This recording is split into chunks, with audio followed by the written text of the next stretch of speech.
ലൈവിൽ ഇപ്പൊ നമ്മുടെ ഷാനവാസ് അനീഷിന്റെ അടുത്ത് ഒന്ന് രണ്ട് കാര്യങ്ങൾ പറയുന്നുണ്ട്.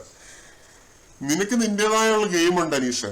നീ എന്നെ നോമിനേറ്റ് ചെയ്യുന്നത് എനിക്ക് കാണാൻ പറ്റുന്നുണ്ട്, എനിക്ക് അറിയാൻ പറ്റുന്നുണ്ട്. നമ്മൾ രണ്ടുപേരും അങ്ങോട്ടും ഇങ്ങോട്ടും നോമിനേറ്റ് ചെയ്യുന്നത് വളരെ ഓപ്പൺ ആയിട്ടാണ്.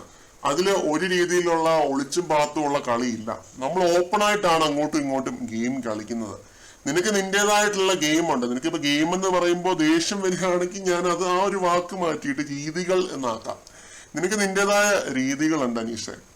അതിനൊരു വിലങ്ങുതടിയാവാൻ ഞാനോ എന്റെ ഗെയിമിനൊരു വിലങ്ങുതടിയാവാൻ നീയും വരില്ല എന്ന് നമുക്ക് രണ്ടുപേർക്ക് മ്യൂച്വൽ ആയിട്ടുള്ള ഒരു അണ്ടർസ്റ്റാൻഡിങ് ഉണ്ട്. ആ ഒരു രീതിയിൽ ഷാനവാസ് അനീഷിന്റെ അടുത്ത് ഇപ്പൊ സംസാരിക്കുന്നുണ്ടായിരുന്നു. അപ്പോ ഷാനവാസ് പറയുന്നത് എന്താണെന്ന് വെച്ച് കഴിഞ്ഞാൽ ആദിലയും നൂറയായിട്ട് വഴക്കിട്ടല്ലോ.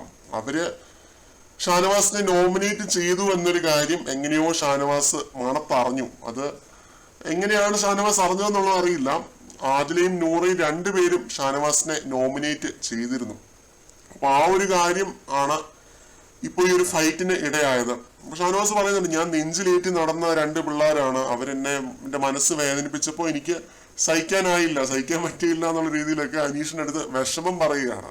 തുടക്കം മുതലുള്ള ഓരോ കഥയും പറയുന്നുണ്ട് കേട്ടോ. മറ്റേ ഒരു തൊപ്പി ടാസ്കും പിന്നെ അത് കഴിഞ്ഞിട്ടുള്ള ടാസ്കുകളും മല്ലിയില പ്രശ്നവും നെവിനുമായിട്ടുള്ള പ്രശ്നവും അങ്ങനെ ഓരോ കാര്യങ്ങൾ വെച്ചിട്ട് ആദില നൂറയ്ക്കെതിരെ ഷാനവാസ് ഗെയിം കളിക്കാൻ തുടങ്ങിയിരിക്കുകയാണ്. ആദില നൂറയ്ക്കെതിരെ ഷാനവാസിന്റെ ഒരു ഗെയിം. അതിലിപ്പോ ഷാനവാസിന് എന്താണ് വേണ്ടത്? അനീഷിനെ സപ്പോർട്ട് ചെയ്യുന്ന ആളുകളുടെ ഒരു സപ്പോർട്ട് വേണം. കാരണം അനീഷിന് ഇമ്മ്യൂണിറ്റി കിട്ടിയിരിക്കുകയാണല്ലോ. അനീഷിനെ ആരും നോമിനേറ്റ് ചെയ്തില്ല എന്ന്. ദൗർഭാഗ്യവശാൽ അനീഷ് നോമിനേഷനിൽ വന്നില്ല.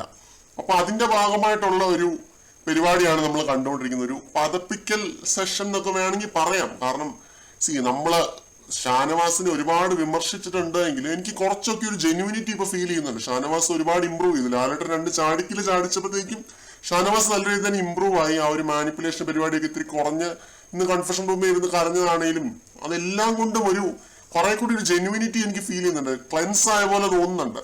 എന്നിരുന്നാലും അനീഷിന്റെ അടുത്തിരുന്ന് ഇപ്പോ ഷാനവാസ് ഈ സംസാരിക്കുന്നത് അതൊരു ഗെയിമിന്റെ ഭാഗമായിട്ട് തന്നെയാണ്. ഷാനവാസ് ഒരു പഠിച്ച ഗെയിമറാണ്, മികച്ച ഗെയിമറാണെന്ന് തന്നെ പറയേണ്ടിയിരിക്കുന്നു. അനീഷ് കഴിഞ്ഞാൽ ഏറ്റവും മികച്ച ഗെയിമർ ഷാനവാസ് തന്നെയാണ്. പക്ഷെ എത്രത്തോളം റിയൽ ആണ്, അല്ലെങ്കിൽ അനീഷിനെ പോലെ എത്രത്തോളം ഒരു പച്ചയായ മനുഷ്യനായിട്ട് ഒറിജിനലായിട്ട് അവിടെ നിൽക്കുന്നു എന്ന് ചോദിച്ചു കഴിഞ്ഞാൽ അനീഷിന് അത്ര ഇല്ല. ഒരു ഗെയിമറാണ്, പഠിച്ചൊരു ഗെയിമറാണ് ഷാനവാസ്. ഈ സീസണിൽ ഏറ്റവും നല്ല ഗെയിമർ ആരാണെന്ന് ചോദിച്ചാൽ ആദ്യം ചിലപ്പോൾ ഷാനവാസിനെ നമ്മൾ അറിയേണ്ടി വരും. അപ്പൊ ആ രീതിയിൽ ഇരുന്ന് ഇങ്ങനെ സംസാരിക്കുകയാണ്. അനീഷിന്റെ അടുത്തിരുന്ന് ഇത്രയും ദിവസം ഇല്ലായിരുന്ന ഒരു സ്നേഹം പൊട്ടി മുളച്ചങ്ങ് വന്നിരിക്കുകയാണ്. കഴിഞ്ഞ ആഴ്ചയൊക്കെ ഫുൾ അടിയായിരുന്നു.